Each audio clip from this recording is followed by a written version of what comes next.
آج کافی دن سے فلسطین کا کیا حال ہے، اور ہم دیکھتے تو ہیں، نہ اس کا صحیح سے دل پہ اثر لیتے ہیں، نہ صحیح سے ہم ان کے لیے دعا کرتے ہیں۔ جب ہم اپنے لیے صحیح سے دعا نہیں مانگ سکتے ہیں، جب اپنے لیے ہم گڑ گڑا کے نہیں رو سکتے ہیں، جب ہم اپنے لیے رات کی تاریکی میں رو نہیں سکتے ہیں، تو آپ کو رونا پڑے گا، تاریکی میں رونا پڑے گا، گڑ گڑا کے رونا پڑے گا، اور اپنے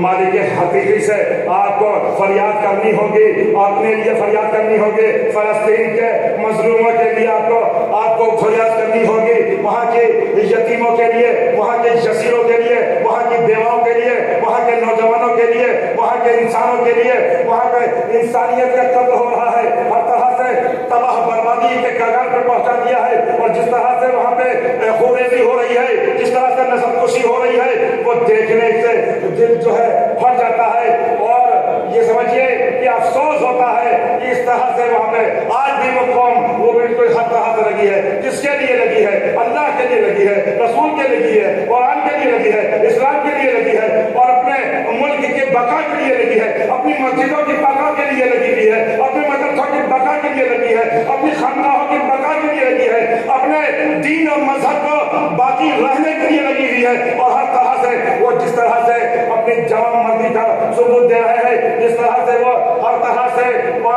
جنگ لڑ رہے ہیں۔ اور میں یہ بتا دینا چاہتا ہوں کہ جو دشمن ہے ہمارا اسرائیل، اور وہ جس طرح سے اپنے کو اس کی ہٹلری ہے، اس کو سمجھ رہا ہے کہ جو میں کر رہا ہوں صحیح کر رہا ہوں، سارے اسلامی ممالک خاموش ہیں اور سارے لوگ خاموش ہیں، سب کو جواب دینا پڑے گا۔ اور یقین جانیے کہ جس طرح سے اگر ایک بچہ بھی قیامت میں اللہ کے لیے گھر کھڑا ہو گیا اور اس نے کہا کہ اے پاک پروردگار رب العزت، ان کے پاس پیسہ بھی تھا، ان کے پاس دولت بھی تھی، ان کے پاس بنگلہ بھی تھا، ان کے پاس جو پہاڑ بھی تھے، ان کے پاس گھر بھی تھے، ان کے پاس مال بھی تھے، ان کے پاس فارم ہاؤس بھی تھا، ان کے پاس شاندار گاڑیاں بھی تھی، ان کے پاس ایک سے ایک مہنگے موبائل بھی تھے، ان کے پاس لیپ ٹاپ بھی تھا، ان کے پاس اچھے کپڑے بھی تھے، ان کو ہر طرح سے ہر چیز نصیب ہو رہی تھی، ان کو پھلکی بھی نصیب ہو رہی تھی، ان کو چنا بھی نصیب ہو رہا تھا، ان کو پپیتا بھی نصیب ہو رہا تھا، ان کو سیب بھی نصیب ہو رہا تھا، ان کو کیلا بھی نصیب ہو رہا تھا، ان کو روح افزا کا شربت بھی نصیب ہو رہا تھا، ان کو ہر طرح سے بریانی بھی نصیب ہو رہی تھی، ہر روز بریانی نصیب ہو رہی تھی، اور مگر اے پاک پروردگار رب العزت، ہم بھوکے تھے،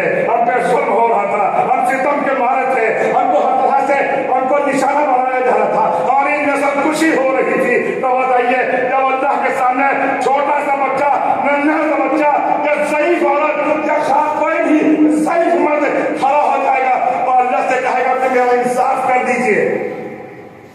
تو بتائیے کیا ہوگا؟ اللہ کبھی انصاف کر نہیں پائے گا تو پھر انصاف کرے گا اور کہے گا کہ ہم نے تم کو سب کچھ دنیا میں دیا تھا، مگر تم نے